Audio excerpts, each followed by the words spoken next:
Buka hati, buka hoki. Kembali bersama Akino di sini. Di video ini saya akan membahas bagaimana hoki seseorang yang lahir di kepala raja dan bagaimana hoki seseorang yang lahir di bahu raja. Kalau berbicara harta dan tata, orang yang lahir di kepala raja tentu bagus. Tapi seperti apa bagusnya? Bagaimana soal wanita? Ikutin penjelasan saya dengan cara kamu belajar mengenal Raja 4 Musim, bagaimana melihat potensi seseorang yang lahir di kepala raja dan bahu raja. Perhitungan ini cukup mudah. Mungkin masih ingat di video yang lalu, saya sudah membahas cara menghitungnya, yaitu berdasarkan dua informasi utama. Ya, sekali lagi dua informasi. Ketiga kali dua informasi. Yang pertama adalah bulan kelahiran berdasarkan penanggalan lunar atau berdasarkan penanggalan Tionghoa. Yang satu lagi adalah jam kelahiran. Ini bebas, cuman memang harus disesuaikan dengan tabel. Jadi saya akan mengulangi bagi yang baru datang ke channel saya Akino Asaro atau Buka Hati, Buka Hoki. Caranya bagaimana? Yaitu dengan melihat konversi penanggalan internasional kita ke penanggalan lunar. Untuk melihat bagaimana kita mengkonversi dari penanggalan internasional ke penanggalan bulan, saya mengambil contoh seorang yang bernama B, tahun lahir 1987, bulan 10, tanggal 20, dan lahir pada jam malam jam 22. Kita pergi ke suatu website yang disebut dengan Hong Kong Observatory dan kita cari tahun 87. Ya, kita tarik tahun 87, ini tahun 87, kita klik. Ini adalah tabel tahun 1987. Adalah rabbit ataupun siung kelinci, dan kita memperhatikan baris yang berwarna kuning ini dan kolom yang berwarna kuning. Kolom berbicara tentang bulan internasional, baris berbicara tentang hari internasional. Kemudian kita lihat bahwa dia tadi tahun 1987, bulan 10, tanggal 20. Berarti ini tanggal 20, kita turun ke bawah. Kemudian kita melihat Oktober. Oktober, tanggal 20. Yaitu tanggal 28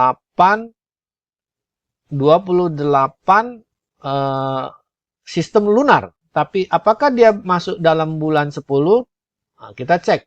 Setelah 28, 29, 30. Ini adalah tanda 9. Bulan 9 lunar. Berarti tanggal 28 ini masih masuk bulan 8 sistem kalender lunar. Dengan demikian, orang ini, orang yang lahir Oktober tanggal 28/7, di dalam sistem lunar adalah tanggal 28 bulan 8 1987. Tadi kita sudah membahas bagaimana mengkonversi penanggalan internasional ke penanggalan lunar. Sekarang kita mau tahu apakah B itu berada di bahu raja atau kepala raja. Kita melihat pada tabel berikut ini, yaitu bulan 8, ini adalah musim gugur. Kemudian jam lahirnya tadi adalah 22. Maka si B termasuk orang yang lahir di kepala raja. Apa artinya orang yang lahir di kepala raja? Nah, ini adalah syairnya. Seng zai huang di tou, yi shi yong wu you, ren seng duo fu gui, yi shi zi ran zhou. Apa artinya? Lahir di kepala raja, sepanjang hidup bebas khawatir. Kedudukan dan uang punya, makan dan pakaian selalu tersedia. Aduh, enak bener ini ya. Kemudian ketika berada di luar ya, 出世多高位，君子好登谋，女人平稳好，嫁得后如流. Maksudnya apa nih? Kalau orang ini berada di luar, di masyarakat, dia memiliki kedudukan dan umumnya orang-orang ini adalah orang-orang yang pintar berstrategi. Jadi mungkin adalah seorang pemimpin di perusahaan, ataupun jabatan menteri, ataupun ahli-ahli politik, ataupun memang ahli-ahli planner di dalam perusahaan-perusahaan besar. Kemudian bagi yang wanita, jika lahir di kepala raja, Umumnya ada kata-kata begini, kalau wanita lahir di kepala raja agak sayang gitu ya, itu hokinya dikasih ke suaminya gitu. Kalau laki-laki baru dia bisa memiliki semua hoki tersebut untuk mencapai yang tinggi. Jadi kalau wanitanya bagaimana disebut? Wanita memiliki karakter mulia. Karena dia karakternya mulia, dia bisa menikah dengan suami yang berbudi dan hidup bahagia, aman, sentosa. Ini jadi seperti fairy tale kali ya. Kemudian saya akan lanjut ya, cara melihat bahu raja, yaitu sama, mengkonversikan dulu bulan lahir, kemudian akan periksa jam-jam lahirnya. Jadi kalau misalnya di musim semi, yaitu bulan 1, bulan 3, maka ini adalah tabel kelahiran orang-orang yang lahir di bahu raja.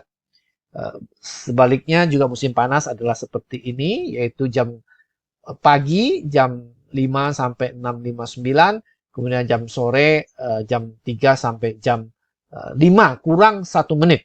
Silakan mengecek masing-masing bulan dan lahirnya. Apakah kamu lahir di bahu raja?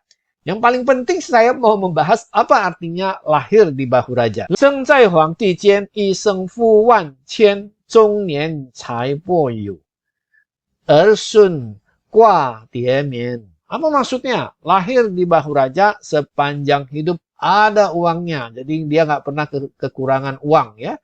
Kemudian umur 40 tahun ke atas, kekayaannya akan memuncak. Kemudian anak cucunya hidup dengan makmur. Yu li sui shi hao, wan jing you zhuang tian, xiong di duo de li, qian ku hou tou tian. Apa maksudnya ini?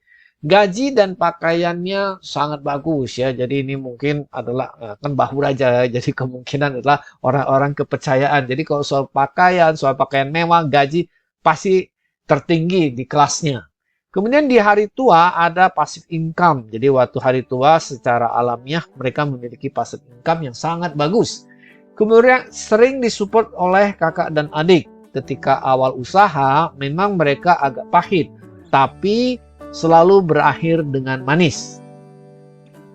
Terima kasih telah memberikan komentar di video saya sebelumnya, dan bagi yang bertanya soal kuah dan arah hadap, jawabannya ada di sini. Ada satu pesan yang ingin saya garis bawahi berkaitan dengan bacaan potensi diri ini. Umumnya ketika orang mendengar hal-hal yang baik, wah saya lahir di kepala raja, saya di bahu raja, aduh enaknya gitu ya. Dan akibatnya ketika orang berpikir saya sudah diprediksi dengan baik, maka menjadi malas. Nah, ini sesuatu yang salah paham. Ketika kita membaca sesuatu, sebenarnya kita butuh informasi ke depan. Jadi kalau saya sudah tahu bahwa saya bakal bagus, saya harus betul-betul mewujudkan yang bagus tersebut. Sebaliknya, ketika saya mendengar saya memiliki potensi yang kurang baik, saya harus dengan effort yang terbaik untuk mengatasinya. Bukan sebaliknya, ada beberapa orang yang saya anggap mungkin masih kurang dewasa. Dia kalau misalnya dibacakan dengan baik, wah seneng-seneng, senyum-senyum, dan malas-malasan. Sementara kalau mendengar yang buruk, makin buruk, dia makin nggak seneng gitu. Ini adalah suatu hal yang salah gitu. Karena namanya suatu prediksi, kita mau melihat ke depan. Kalau kita melihat bahwa potensi di depan ini sangat bagus, mengapa kita tidak mencurahkan seluruh energi kita untuk mewujudkannya menjadi jauh lebih baik? Tapi kemudian ketika kita merasa di depan ada sesuatu yang buruk bakal terjadi, maka kita menggunakan daya upaya kita mencegah hal tersebut terjadi. Dan dengan demikianlah maka nilai guna dari prediksi ini menjadi berlipat-lipat. Baiklah, pertemuan kita sampai di sini, dan saya harap prediksi ini bisa membantu Anda mengambil langkah-langkah yang bijak dalam kehidupan Anda untuk menunjang kesuksesan. Dan jika belum, tolong subscribe dan pukul loncengnya. Keep rolling.